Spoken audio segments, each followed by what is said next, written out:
And now he says, well, how many, and I say, look, we're having trouble installing this. It doesn't fit on my roof right.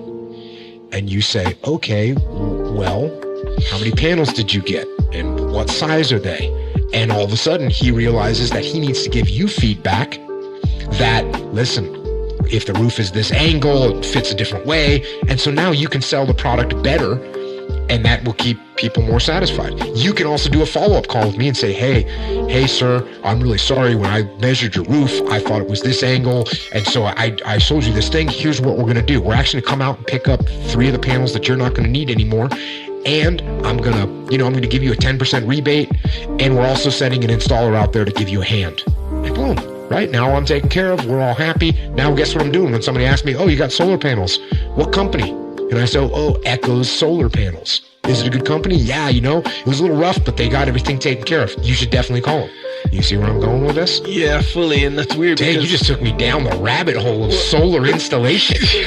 That was good. Maybe not the best example, but you did good with it. I'm over here to run with it. Yeah, it's good. I'm over here to make it happen. What do you got? But yeah, because you don't really think about that when you're at work, where you kind of want to be the best worker in company, sure, but the customer experience is kind of the whole deal. You know how man, when you leave your review, you're like, great product, bad customer service, and that can be like, well, that sucks because I need some customer service kind of thing. So it's kind of a downer, Yeah, because we're not thinking everything's going to work perfect every single time, right? Well, not necessarily. You see what I'm saying? But I'm saying you have these elements of a product or service that are all to the customer. It's it's all the same thing. I'm not going to go to this person just for one thing. I'm going to go, as far as one quality of their product, they'll get turned off by other departments. So if you work there, you're just focused on yours, bro, that affects you.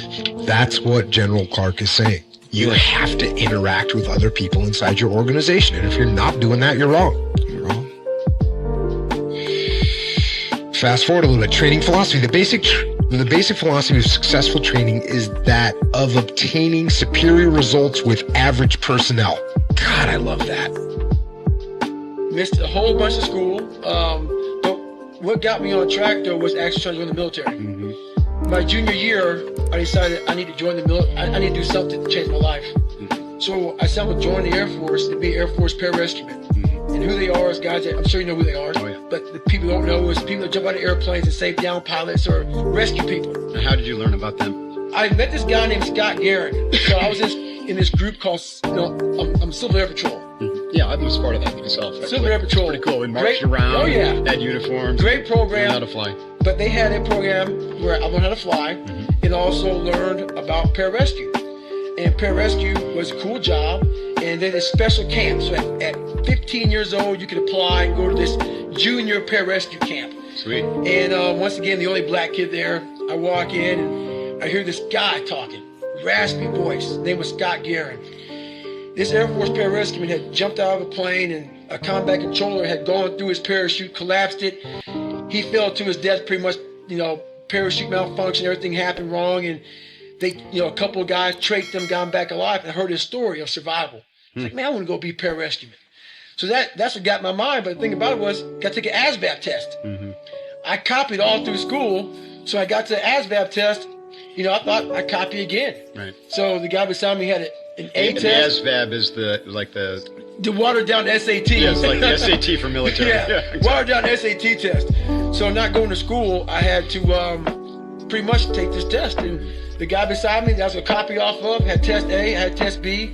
Another guy had test C, and I was like, shit, I can't copy. So I'm on my own. I got 20, which is bad. I think I need to get a 50 to get in pararescue. Took it again, got like an 18, like a month later.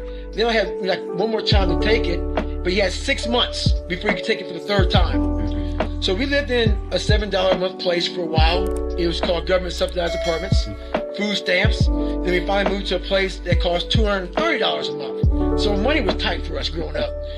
And my mom got a tutor for me, 4 hours, not a day, but for the month.